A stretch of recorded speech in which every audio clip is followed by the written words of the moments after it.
타임스에도 이런 문제를 다룬 적이 있는데, 암 환자가 회복이 돼서 기력을 차릴 때를 맞춰서 해야 된다. 즉,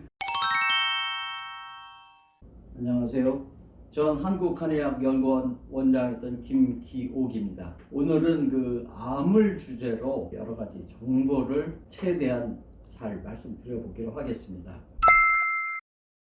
우리가 병원에서 한방과 양방을 같이 이렇게 이제 병행을 보통 하게 됩니다. 조사해 보니까 뭐 대체의학을 비롯한 양방 외에 거의 66% 정도가 여러 가지 다른 방법들을 구사하고 계신데, 한방이 양방하고 이제 좀 다른 점 또는 그 효과를 일으킬 수 있는 것은 면역이라고 생각됩니다. 한의학에서는 이 암이라는 걸 어혈로 얘기하고 있습니다. 조금 더 구체적으로는 이제 적이라고 해서 땅땅한 덩어리가 이제 만져지는 것을 이제 적이라고 얘기하는 건데, 이것의 원인은 이제 기혈의 흐름이 원활치 않아서 생겼다. 우리 몸의 순환이 안 되면 결국은 정체되면서 어혈이라는 걸 만들고, 그것이 이제 어떤 기능을 저해하는 거죠. 뭐 기관지를 생겨서 막는다든지, 뭐 어떤 소화가 안 되게 막는다든지, 소변이 못 나가게 막는다든지, 이런 것 같은 것들을 이제 우리는 어혈로 보고 적으로 보고 있습니다. 그런데 이제 이것을 같이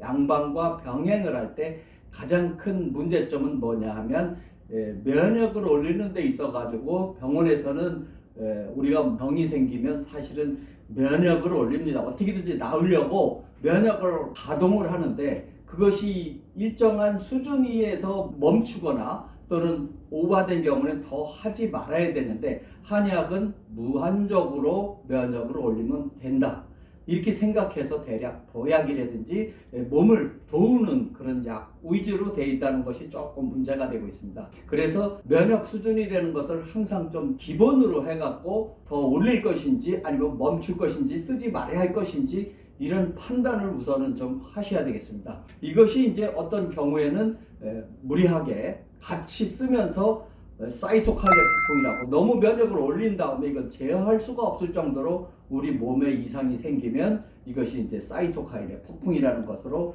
결국은 우리가 복수가 차든지 아니면 간에서 꽉 막아가지고 이르는 것이 이제 사이토카이네 폭풍입니다.